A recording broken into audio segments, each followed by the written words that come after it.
Josh Emmett is going to be taking on Lerone Murphy, one of the biggest generals in the sport, nearly like 40 years old. He's going to be taking on Lerone Murphy in the main event of UFC Fight Night at the weekend. We all know Josh Emmett has one of the biggest overhand rights in the game.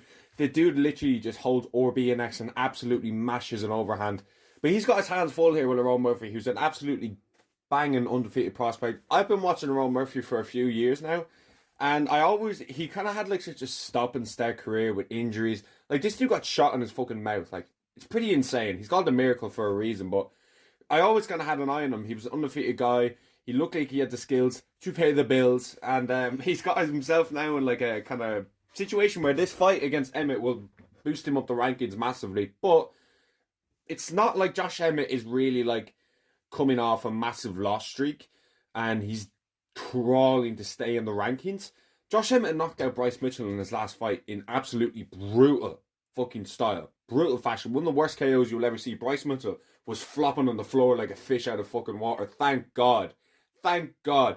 Hopefully Gene Silva leaves him 10 times fucking worse. What a clown. Sorry. What a fucking clown. Hopefully Gene Silva leaves him bad. But we're talking about Josh Emmett and Lerone Murphy here. But honestly, I say a lot of Minecraft references on this channel. Imagine Josh Emmett just enchanted his right hand with like 99 power. With a fucking diamond fucking sword, Jesus. Sword. That's literally what Josh Emmett's right hand is. Like, it is absolutely brutal. But the thing about Emmett and the way he knocks people out, it's not like it's a necessary kind of surprise. Like, you just know he's going to try and fucking land that overhand. Like, it's clear as day he's going to try and land that overhand. And B, if you have some level of head movement and you've done your research, you'll know Josh Emmett's patterns of just kind of moving him forward and then throwing that right hand. Like, he has decent grappling as well. But no one really looks at Emmett like, oh, I need to be careful of the threat of the takedown. You know what I mean? Because he might get me down and like, fucking submit me or land some vicious ground and pound. Like, that's not really Emmett's game. Like, he's going in there just to chin you. Okay? And I really respect that.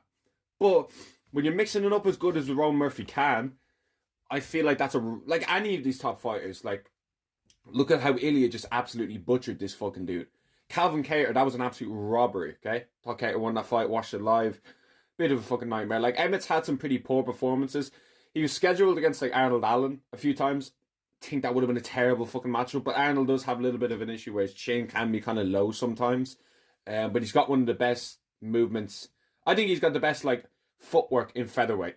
Me personally, I think Arnold Allen has insane footwork, and he's so underrated in my opinion. I've been saying it for time. He's so underrated. Something like a Movzar wouldn't be a terrible matchup because he can get hit and he doesn't have great head movement, but he is going to be shooting for the legs like you've never seen.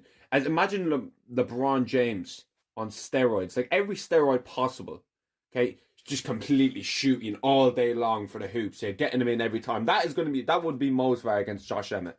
Okay, he would entertain absolutely no striking, like he does with every fucking fight, because he's boring as fuck. One of the most boring fighters in the UFC. Hasn't got a finish as well. Like, how could you look at yourself? And some stylistic matchups like that could be quite good for Josh Emmett. I think Lerone Murphy mixes it in well. I think Lerone Murphy's going to be too smart to get caught by Josh Emmett. I think dumb people like Bryce Mitchell get caught dumb people like Bryce Mitchell get caught by Josh Emmett. I can't fucking speak. Get caught by Josh Emmett. Like, I just think it's just so common that he's going to go in there and throw that overhand. He's going to hold RBNX. Okay, he's going to hold RBNX. And B, I don't see Emmett landing vicious combinations and then catching you with it. Do you know what I mean? Like, he's just going to go throw it out of nowhere, step forward and then throw it. He's not going to be throwing the jab and then he might go to the body, throw a or you know those fake takedowns where they go and then they throw an overhand. Like, he's not going to do that. He's not going to do that. And Lerone Murphy is going to be extremely aware that that's the case. I see Lerone Murphy being able to do well at range. I think he's got decent range. I remember when he fought, I think it was Pineda on the UFC London card on like, I think it was like a week's notice. It was when he was meant to fight Nathaniel Wood. That would have been a terrible matchup for him, in my opinion. And he was meant to fight Nathaniel Wood. Pineda came in and kind of did well with grappling. Like, I remember he kind of grabbed him and then like hugged him across. Remember when Marab grabbed Cejudo and put him on his shoulders? That happened to Lerone Murphy, and I just think neither of these guys are really top five. as much as I do think Lerone Murphy's good, I don't ever see him touching gold. Ever. Like, he's going to run into problems. Arnold Allen would beat him, fellow Englishman. Nathaniel Wood would have beaten him. So it's not like this is really the massive task for Lerone Murphy. It's the biggest task in his career because Emmett's got some good wins. Like, he fought for an interim title against Yair Rodriguez, rocked him in the first round. He got finished, of course, but he had moments in that fight. You know, he didn't get finished by Ilia Topuria, so he's got a granite chin. That's why I'm picking Lerone Murphy via decision as well. Lerone Murphy's not going to finish Josh Emmett. Like, it's just not happening. Josh Emmett's got a very good chin as well. Like, Michael Johnson was doing well against him. And we all know Michael Johnson is an absolute S-tier level fighter. Okay, but just was so inconsistent. I always say it. He was the Paul Pogba of MMA. The dude was so good, but so inconsistent. Like, oh my God, it fucking pisses me off even thinking about it. The dude would go in there, chin Poirier, beat Tony Ferguson, okay? And then he'd just get beaten by some regional fighter, like in the first round via spinning back fist, followed up by a nasty armbar. That's what would happen to Michael Johnson. Like, it just doesn't make any sense. Has anyone ever seen that video of him sparring Usman? Holy fuck, man. It doesn't make, this dude doesn't make any sense. But back to Lerone Murphy and Josh Emmett. Michael Johnson was having success as well. I think Lerone Murphy's definitely going to have, like, Emmett could land. Like, it's 5 rounds, which is worrying. When I first saw this fight get announced, I was like, ooh.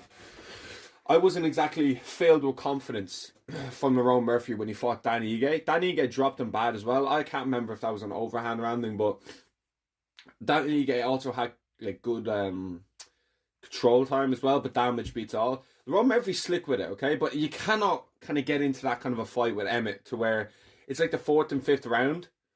Even Lerone Murphy, like, I understand it was a 3-rounder, so it's going to be, the tactics are going to be a little bit different. Like, if you're down a round and you're kind of losing a second, you really have to step on it. But that's not the case in a 5-rounder. Like, if you lose the first and you're kind of losing the second, you still have, what, like 15, 17 minutes to really pull it back. But in a 3-rounder, you have like 5 minutes, 7 minutes. So it's a completely different fight. And I think Lerone Murphy hasn't got that championship experience. So I don't want to see him get sucked into that kind of a fight that he had with Dan Ige, with Emmett, that early. Because that's going to be bad news. Like, he will 100% could catch you then. And see, I'm only talking about Emmett's path to victory is catching him. Simply because there's no other way Emmett wins fights. Okay, I'm sorry, he just doesn't submit people. He doesn't outclass people. He doesn't outgrapple people. He's literally just fucking overhand merchant. And it's extremely well. I would not like to get hit with that overhand. Holy fuck. You see Bryce Mitchell flopping around like a fish out of fucking water. You know what I mean? The dude was having a seizure in the middle of the cage. Like, it was absolutely beautiful. Insane, sorry. But yeah, I'm going to go with Lerone Murphy via decision on this one. I don't think he's going to get caught. I don't think... See, he could. Like, it's a fucking good fight. But I do think Lerone Murphy's going to be too smart. I think he'll have his research done. I think his movement's going to be a little bit too good to where Emmett's not going to be able to capitalise on that or be an X and that enchanted right hand that he has. Murphy's got too many skills in the bags. He's got the tools to pay the bills. I'm looking forward to this one. It's going to be a good scrap. Pretty dead card why I didn't break down the full card because no one really cares. But yeah, thanks for watching.